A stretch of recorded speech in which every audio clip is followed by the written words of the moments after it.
ये कहानी है दोस्तों एक ऐसे अंग्रेज़ की जो पहले बाघों का शिकार किया करते थे, लेकिन बाद के जीवन में उनको बाघों से ही प्रेम हो गया और वो भारत के जो वन्य जीव थे, जो जंगल थे, उनको बचाने का प्रयास करने लगे।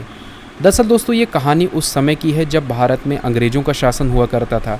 उत्तराखंड के इलाके में आदमखोर बाघों और तेंदुओं का राज था और वहाँ के जो स्थानीय लोग थे उस समय वहाँ पर जो है दहशत फैली हुई थी। वो बाघों से डरते थे कि कहीं कोई बाघ या तेंदुआ जो है हमारे ऊपर हमला न कर दे और हमको मार न डाले, क्योंकि उस समय बाघों और तेंदुओं ने बहुत सारे लोगों को जो है मार डाला था, अपना शिकार बना लिया था और वहाँ का इलाका जो है इससे दहल उठा था। तब दोस्तों वहाँ की सरकार ने क्या किया कि जिम कॉर्बेट को खबर भेजी, लेकिन इसके पहले भी उन्होंने बहुत सारे शिकारियों को बुलाया ताकि उन बाघों और तेंदुओं को मारा जा सके, लेकिन वो शिकारी उनको नहीं मार सके। तब जिम कॉर्बेट को बुलाया गया और जिम्मेदारी दी गई कि आप बाघों और तेंदुओं के आतंक से जो है लोगों को मुक्ति दिलाइए। उस समय दोस्तों चंपावत नाम की एक बाघिन थी जो उत्तराखंड के चंपावत इलाके में रहती थी और लोगों को अपना शिकार बनाती थी।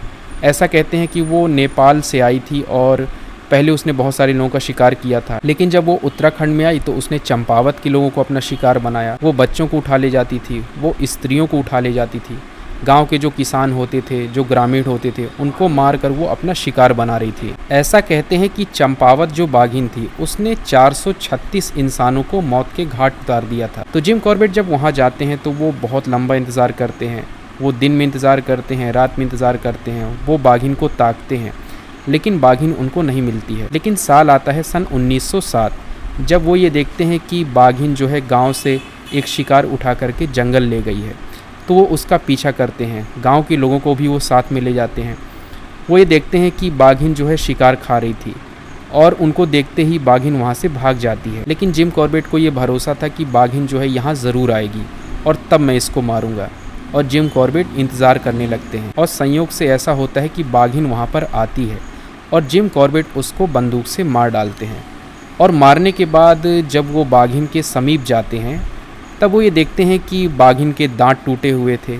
उसको किसी शिकारी की पहले से ही गोली लगी हुई थी, वो पहले से ही घायल थी। और जिम कॉर्बेट को ये एहसास होता है कि ये बाघिन जो है जंगली जानवरों का शिकार नहीं कर सकती थी। यही कारण है कि इसने इंसानी बस्तियों पर हमले किए, आदमियों का इसने शिकार किया और इसने इस तरह आतंक फैलाया। तब जिम कॉर्बेट को ये समझ में आता है कि बाघ जो है शुरू से ही आदमखोर नहीं होते हैं। इसके पीछे का सबसे बड़ा कारण ये था दोस्तों कि बहुत सारे बाघ ऐसे होते हैं जो बूढ़े हो जाते हैं, जिनके दांत टूट जाते हैं, जिनको शिकारियों की गोलियां लग जाती हैं, वो घायल हो जाते हैं, उनके पंजे जो है वो फंदों में फंस जाते हैं। शिकारी बहुत सारे फंदे जो है जंगलों में लगाया करते थे। इस तरह बाघ जो है जंगली जानवरों का शिकार नहीं कर पाते और उनके पास एक ही रास्ता बचता है कि वो अपनी जान बचाने के लिए इंसानों को मारें और उनका शिकार करें। तो दोस्तों जिम कॉर्बेट को ये सब बातें समझ में आने लगती हैं और उनका धीरे धीरे हृदय परिवर्तन होने लगता है। लेकिन अचानक वो बाघों को मारना बंद नहीं करते हैं। इसके बाद उन्होंने बहुत सारे बाघों का शिकार किया, बहुत सारे तेंदुओं का शिकार किया। और दोस्तों साल आता है 1918, जब रुद्रप्रयाग के इलाके में एक तेंदुए का कहर फैला हुआ था और उस तेंदुए ने ऐसा कहा जाता है कि 125 लोगों की जान ले ली थी। पहले चंपावत बाघिन का कहर फैला हुआ था और इसके बाद रुद्रप्रयाग तेंदुए का कहर फैला हुआ था। और ऐसा कहा जाता है कि साल 1918 से लेकर के साल 1926 तक उसने बहुत सारे लोगों का शिकार किया था। और जिम कॉर्बेट जो है उसको मारने जाते हैं तो वो जो है उसको 2026 में मार पाते हैं। इस तरह जो रुद्रप्रयाग का तेंदुआ था वहाँ के लोगों को उसके आतंक से मुक्ति मिलती है।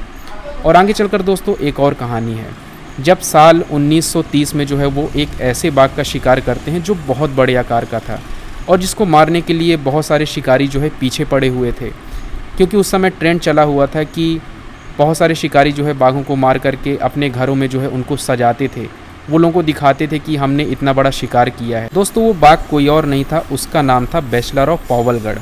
दरअसल उत्तराखंड के इलाके में एक इलाका है पावलगढ़ नाम का, उसी इलाके में एक खूंखार बाघ रहा करता था। वो बहुत बड़े आकार का था, ऐसा कहते हैं कि वो 10 फीट का था। शिकारी जो है उसके पंजे देखकर ही डर जाते थे कि इतने बड़े आकार का बाघ आखिर यहाँ रह रहा है। तो जिम कॉर्बेट भी वहाँ पहुँचते हैं और उनको लगता है कि क्यों ना इस बाघ को मारा जाए और एक तरह का जो है यश प्राप्त किया जाए और इसको ट्रॉफी के रूप में अपने घर में सजाया जाए। और साल आता है 1930 का, जब वो बाघ जो है मारा जाता है।